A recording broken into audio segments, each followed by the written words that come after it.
Hello, welcome to മാസിൻ്റെ പുതിയ വീഡിയോയിലേക്ക് എല്ലാവർക്കും സ്വാഗതം. അപ്പോൾ ഇന്ന് നമ്മൾ നോക്കാൻ പോകുന്നത് തമ്പനയിൽ കണ്ടതുപോലെ ന്യൂട്ടൻ്റെ ഒന്നാം ചലന നിയമത്തെക്കുറിച്ചാണ്. അപ്പോൾ നമുക്കറിയാം, സർ ഐസക് ന്യൂട്ടൻ എന്ന് പറയുന്നത് ലോകത്തിലെ തന്നെ ലോകം കണ്ട വെച്ച് ഏറ്റവും വലിയ ശാസ്ത്രജ്ഞന്മാരിൽ മുൻപന്തിയിൽ നിൽക്കുന്ന വ്യക്തിയാണ്.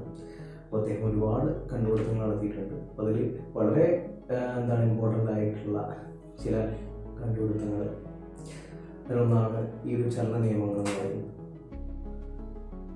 അപ്പോൾ അത് 1, 2, 3 നമ്മൾ തരംതിരിച്ചിട്ടുണ്ട്. അപ്പോൾ അത് 3 നമ്മളിവിടെ കവർ ചെയ്യുന്നുണ്ട്. അപ്പോൾ ഇന്ന് നമ്മൾ നോക്കുന്നത് ഫസ്റ്റ് ലോ ഓഫ് മോഷനാണ്. അപ്പോൾ ലോ ഓഫ് മോഷൻ എന്ന് പറയുമ്പോൾ എന്തിനാണ് ഈ ലോ എന്നൊക്കെ ചിലർ നമുക്കിപ്പോൾ ഒരുപാട് ലോസ് പഠിക്കുന്നുണ്ട്. എന്താണ് ഇതിൻ്റെ യൂസസ്? ജസ്റ്റ് നമ്മളൊരു വായിക്കുന്നു എന്നുള്ളൊരു കാര്യം, മറിച്ച് ഒരുപാട് ആപ്ലിക്കേഷൻസ് ഉണ്ട്.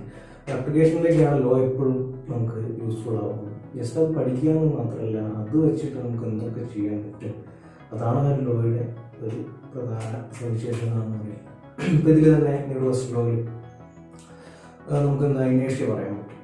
അപ്പോൾ അതിൻ്റെ ഒരു ബൈ പ്രൊഡക്റ്റായിട്ട് നമുക്ക് കിട്ടിയിട്ടുള്ളതാണ് ഇനേഷ്യ എന്നുള്ള ആ ഒരു ടോപ്പിക്. അത് വെച്ച് നമുക്ക് ഒരുപാട്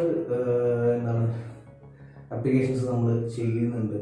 അപ്പം നമുക്ക് എക്സാമ്പിൾ പറയുകയാണെങ്കിൽ സ്പേസ് തന്നെ നമുക്ക് ഒരുപാട് യൂസസ് സ്പേസിൽ പോലും നമുക്ക് എന്ത് ചെയ്യാൻ പറ്റും, ഈ ഒരു ഇനേഷ്യ വെച്ചിട്ടുള്ള ഒരുപാട് യൂസസ് കാര്യങ്ങളുണ്ട്. അപ്പോൾ നമുക്ക് മെയിനായിട്ട് ഈ ഒരു ഇനേഷ്യ ഓഫ് മോഷൻ എന്താണ്, അതുപോലെ തന്നെ ഫസ്റ്റ് ലോ എന്താണ് പറയുന്നത്, അതിനെ കുറിച്ചിട്ടൊരു വീഡിയോ ആണ്. അപ്പോൾ നമുക്ക് നോക്കാം. നമ്മൾ നോക്കാൻ പോകുന്നത് ഒന്നാം ചലന നിയമമാണ്, അല്ലെങ്കിൽ first law of motion.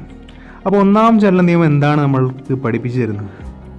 Isaac Newton എന്ന മഹാനായ ശാസ്ത്രജ്ഞനാണ് നമ്മുടെ ഫസ്റ്റ് ലോ ഓഫ് മോഷൻ കണ്ടുപിടിച്ചത്. അപ്പോൾ ഫസ്റ്റ് ലോ ഓഫ് മോഷൻ പറയുന്നത് വളരെ സിമ്പിളായിട്ടുള്ള കാര്യമാണ്. ഒരു ഒബ്ജക്റ്റ് അത് റെസ്റ്റിലാണെങ്കിൽ ആ റെസ്റ്റിൽ തുടരാനും, എന്നാൽ അത് ചലിച്ചുകൊണ്ടിരിക്കുകയാണെങ്കിൽ ആ ചലനം തുടർന്നുകൊണ്ടേ ഇരിക്കാനുമുള്ള ഒരു ടെൻഡൻസി ആ ഒബ്ജക്റ്റിന് പ്രകൃതി കൊടുത്തിട്ടുണ്ട്. ഓക്കെ, അപ്പോൾ ഒരു അൺബാലൻസ്ഡ് ആയിട്ടുള്ള ഫോഴ്സ് ആക്ട് ചെയ്യാത്തിടത്തോളം കാലം ഒരു നിശ്ചലാവസ്ഥയിലുള്ളൊരു വസ്തു നിശ്ചലാവസ്ഥയിലും ചലിച്ചുകൊണ്ടിരിക്കുന്നൊരു വസ്തു ചലിച്ചും തുടർന്നുകൊണ്ടേയിരിക്കും.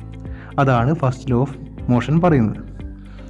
ഇനി ഇതിനെ വേർഡ്സിൽ നമുക്ക് പറയുകയാണെങ്കിൽ, every object will remain at rest or in uniform motion in A straight line unless the action of external force. ഇപ്പോൾ എക്സ്റ്റേണൽ ഫോഴ്സിൻ്റെ ഒന്നും ആക്ഷൻ ഇല്ലെങ്കിൽ അത് അതിൻ്റെ സ്റ്റേറ്റ് തുറന്നുകൊണ്ടേയിരിക്കും. ഓക്കെ, ഇത് തന്നെയാണ് നമ്മുടെ ഇനേഷ്യയും പറയുന്ന കാര്യം. അപ്പോൾ നമുക്ക് അടുത്തായിട്ട് ഇനേഷ്യ എന്താണെന്ന് നോക്കാം.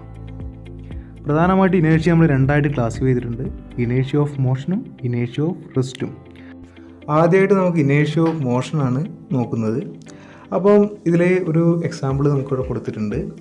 ഇവിടെ ഒരാൾ കാറിൽ സഞ്ചരിക്കുകയാണ്. കാർ സഞ്ചരിക്കുമ്പോൾ എന്ത് സംഭവിക്കും? ബ്രേക്ക് പിടിക്കുമ്പോൾ നമ്മൾ സാധാരണയായിട്ട് മുന്നോട്ട് പോകും, തീർച്ചയായിട്ടും മുന്നോട്ട് പോകും. എന്തുകൊണ്ടാണ് ഇങ്ങനെ മുന്നോട്ട് പോകുന്നത്?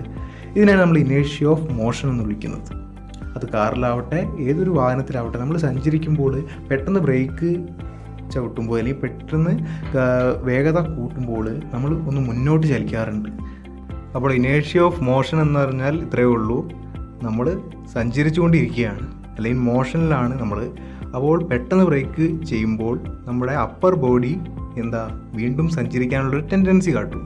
അതുകൊണ്ടാണ് നമ്മൾ മുന്നോട്ട് ചലിച്ചുകൊണ്ട് പോകുന്നത്. ഇതിനെയാണ് നമ്മൾ ഇനേഷ്യ ഓഫ് മോഷൻ എന്ന് വിളിക്കുന്നത്. അടുത്തതായിട്ട് നമുക്ക് ഇനേഷ്യ ഓഫ് റെസ്റ്റ് നോക്കാം. ഇതിനുള്ള സിമ്പിൾ ഉദാഹരണമാണ് നമ്മൾ കോയിനും ഒരു ഗ്ലാസ്സിന് മുകളിൽ കോയിൻ വെച്ചിട്ടുള്ള എക്സ്പെരിമെൻറ്റ്. ഇവിടെ എന്താ സംഭവിക്കുന്നതെന്ന് വെച്ചാൽ, ഒരു നിശ്ചലാവസ്ഥയിലുള്ളൊരു ബോഡിക്ക് അത് നിശ്ചലാവസ്ഥയിൽ തന്നെ തുടരാനുള്ളൊരു ടെൻഡൻസിയാണ് ഉണ്ടാവുക. അപ്പോൾ നമ്മൾ പെട്ടെന്ന് ആ ഒരു ഗ്ലാസ്സിന് മുകളിലുള്ള ആ ഒരു ഭാഗം മാറ്റുമ്പോൾ ഇവിടെ എന്താ സംഭവിക്കും? ആ കോയിൻ അവിടെ തന്നെ നിൽക്കും. അതുകൊണ്ട് തന്നെ അത് ആ ഒരു പേപ്പറിൻ്റെ കൂടെ പോകാതെ ആ ഒരു ഗ്ലാസ്സിലേക്ക് വീഴുന്നൊരു കാഴ്ചയാണ് നമുക്ക് കാണാൻ കഴിയുക. ഇപ്പോൾ വേറൊരു എക്സാമ്പിൾ ഉണ്ട്. നമ്മൾ ബസ്സിൽ സഞ്ചരിക്കുമ്പോൾ അല്ലെങ്കിൽ വാഹനത്ത് സഞ്ചരിക്കുമ്പോൾ നിശ്ചലാവസ്ഥയിലിരിക്കുന്ന ബസ് പെട്ടെന്ന് സ്റ്റാർട്ട് ചെയ്യുമ്പോൾ, പെട്ടെന്ന് മുന്നോട്ട് പോകുമ്പോൾ നമ്മൾ എല്ലാവരും ബാക്കോട്ട് പോകുന്നൊരു കാഴ്ച. ഇവിടെ എന്താ സംഭവിക്കുന്നത്? നമുക്കിവിടെ സംഭവിക്കുന്നതെന്ന് വെച്ചാൽ ഇനേഷ്യ ഓഫ് റെസ്റ്റ് ആണ്. കാരണം നമ്മൾ റെസ്റ്റിലാണ് ഇരുന്നത്. പെട്ടെന്ന് മുന്നോട്ട് പോയപ്പോൾ നമ്മുടെ ബോഡി റെസ്റ്റിൽ, നമ്മുടെ അപ്പർ ബോഡി റെസ്റ്റിൽ തന്നെ തുടരാനുള്ള ഒരു ടെൻഡൻസി കാണിക്കുകയും അതുവഴി നമ്മൾ പിറകോട്ട് പോവുകയാണ് ചെയ്തത്. അപ്പോൾ ഇതാണ് സിമ്പിളായിട്ട് ഇനേഷ്യ ഓഫ് റെസ്റ്റും ഇനേഷ്യ ഓഫ് മോഷനും പറയുന്ന കാര്യം.